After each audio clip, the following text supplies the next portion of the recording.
Hello guys, welcome to our next lecture. In our previous lecture we have discussed the significance of ancient history and the limitations of ancient history, and also the historians, the British historians we have discussed. And in today's lecture we will be discussing about some of the Indian historians and their work pieces or their books which they have written. And the first historian is the Rajendra Lal Mitra. He have written the book called Indo-Aryans, and in this book he has given a rational view of the ancient society. So the rational view of the ancient society has been given in his book, the Indo-Aryans. So the Indo-Aryans book was written by Rajendra Lal Mitra. Fine. The next historian is the R.G. Bhandarkar and V.K. Rajwade. This R.G. Bhandarkar and V.K. Rajwade, they have written many books. They have helped in the reconstruction of social and political history of India. So they have helped in the reconstruction of social and political history of India. And R.G. Bhandarkar, especially, he helped in the reconstructed the political history of Satavahanas of Deccan and history of Vaishnavism. Fine. So R.G. Bhandarkar, he reconstructed the political history of Satavahanas of Deccan and history of Vaishnavism.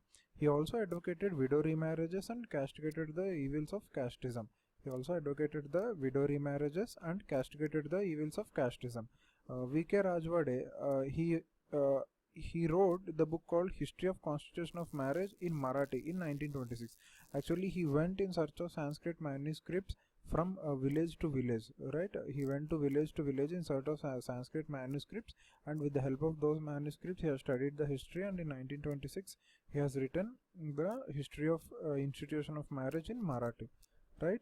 The next historian is Pandurang Vamankain. Okay, Pandurang Vamankain, P.V. Kain. He wrote the book History of Dharma Shastra. It is an encyclopedia of ancient social laws and custom. It is the encyclopedia of ancient social laws and customs. It was written by P.V. Kain. The book name is History of Dharma Shastra. Fine. Then Devadatta Ramakrishna Bhandarkar, D.R. Bhandarkar, he wrote many books on Ashoka and on ancient Indian political institutions. So he wrote many books on Ashoka and ancient Indian political institutions.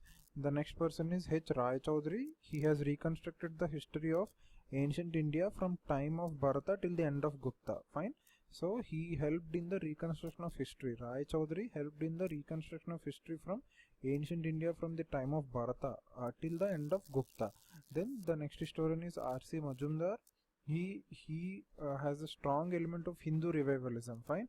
He wrote the book called History and Culture of Indian People. He has a strong element of Hindu revivalism, and he wrote a book of History and Culture of Indian People. Okay. Then the next historian is the K.A. Nilakanta Shastri. K.A. Nilakanta Shastri wrote a book, A History of Ancient India, and he later renamed it, or it later became modified as Ancient History of South India. It shows the cultural superiority of Brahmins and harmony prevailed in early Indian society. Now you might get a doubt why all these people have written so many things. These works have been done to counter the British opinion or the British generalization. So since British have given many generalizations which have already discussed in the previous lecture, so to counter the British generalizations, many Indian historians, they have studied the history of India in depth, and they have written so many works to counter the British historians. Fine. So K.A. Nilakanta Shastri, he wrote A History of Ancient India, and which shows the cultural superiority of Brahmins and harmony prevailed in early Indian society. Okay. Next, K.P. Jaiswal and A.S. Akhilkar. So he exploited the myth of, they both exploited the myth of Hindu despotism. Okay, and they have this K.P. Jaiswal, he wrote the book on Hindu polity. Fine. Okay. Next, A.L. Basham. He is actually a British. He's a British person, but still he is a pro-Indian, and he wrote a book, The Wonder That India Was, in 1951. It also described the ancient India. Fine. Then the next historian is D.D. Kosambi.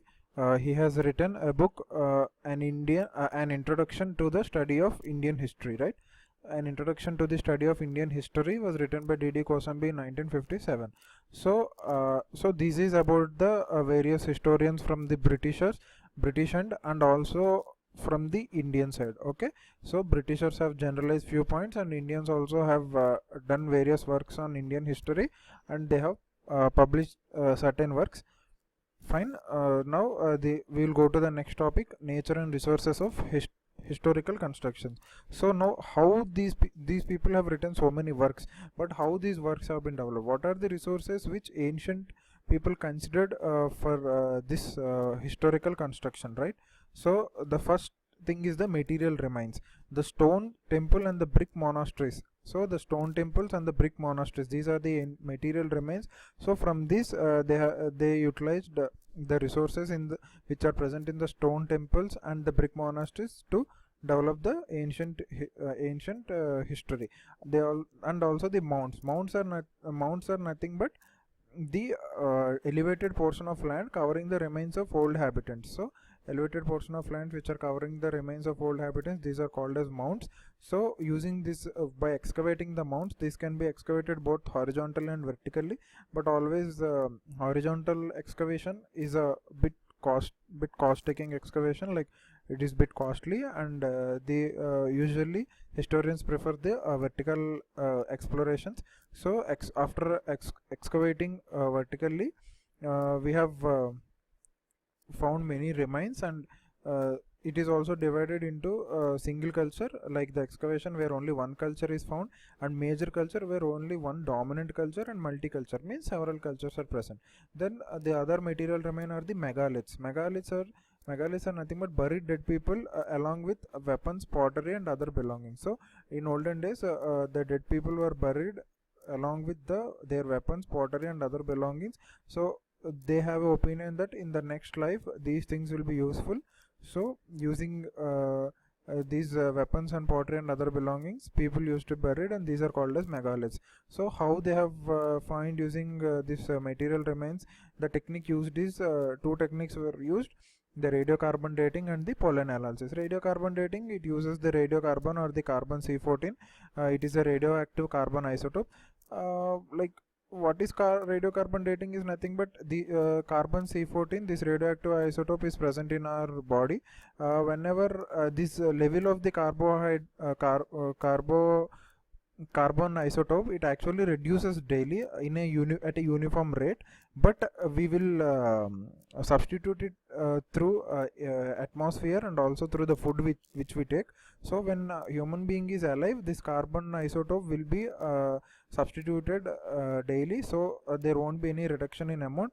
But when any body is dead, even the human beings or animals, if anything is dead, this amount of carbon isotope reduces in a uniform pattern. Okay, so the amount in which it is reduced, we can find using this radiocarbon dating how much amount it has reduced, and we can measure the number of years. Fine. The next one is the pollen analysis. Pollen analysis, it helps to find the history of climate and vegetation. So how the climate and vegetation has happened. So pollen analysis is used for finding the history of climate and vegetation. Okay, the next thing is the coins. The study of coins is called as numismatics. The study of coin is called numismatics, and many metals were used in making coins. They were copper, silver, gold, and lead. And coin mold made of burnt clay were also used in Kushan's period. So this can be possible. So coins mold made of burnt clay were used in Kushan's period, right?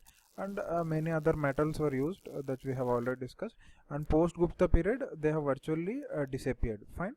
So no modern banking system. People don't have any modern banking system. Therefore, people stored coins in the earthenware and brass vessels. So foreign coins were also discovered in the excavations. So these earthenwares and brass vessels, they have been excavated, and which helped in knowing the ancient history, right? Then earlier symbols, and later they have become later coins has. In earlier days, the coins had symbols, various symbols, and later the coins has the figure of kings and divinities. Okay, they have the kings and divinities, and this denote the art and religion of the time. Fine. So coins in the ancient days, they have symbols, and later slowly they started having kings and divinities. So this denote the art and religion of that time. So post Maurya period, the coins were made up of lead, copper, potin, bronze, silver and gold. So post Maurya period, the coins were made up of lead, copper, potin, bronze, silver and gold. And in Guptas there were large number of gold coins. So this can be also a possible questions, like during which period there are large number of gold coins were found. The answer will be Guptas.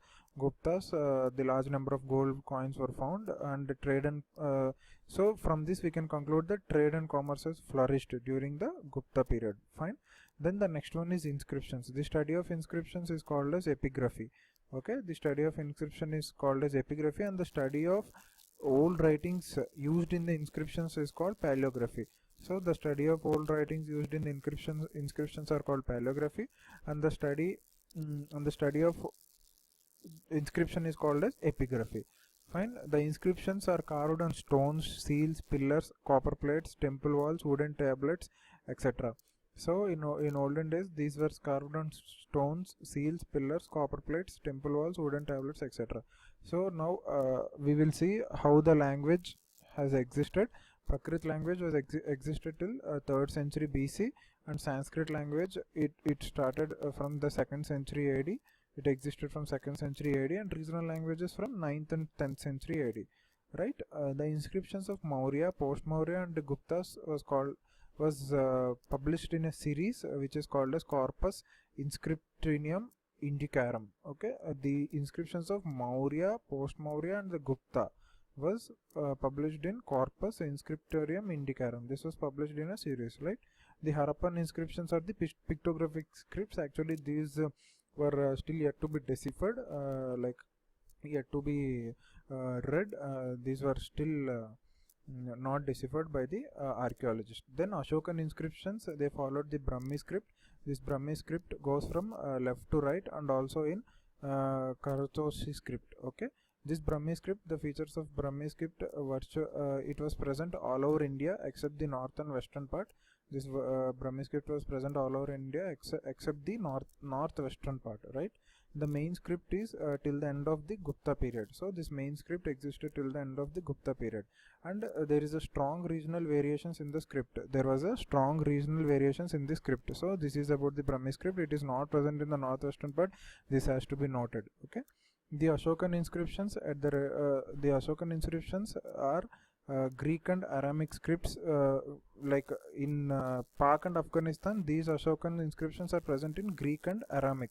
Okay, in this Pak and Afghanistan region, these Ashokan inscriptions are present in Greek and Aramic scripts. The earliest deciphered inscriptions are Iranian. Okay, in the 6th to 5th century BC. These are the earliest deciphered inscriptions are the Iranian. 2 Ashokan pillar inscriptions are found by Feroz Shah Tughlaq, which was deciphered by James Prinsep.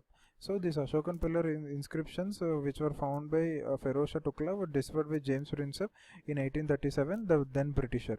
The Allahabad pillar inscription of Samudragupta, it has only achievements and no defeats or weakness. Actually these inscriptions were divided into different types. Some has only inscriptions, some has the rules and laws, and some has the ancient culture. So many things can be derived from these inscriptions. So the inscriptions regarding land grants were written in copper plate. So this help in the study of land system and administration in ancient India.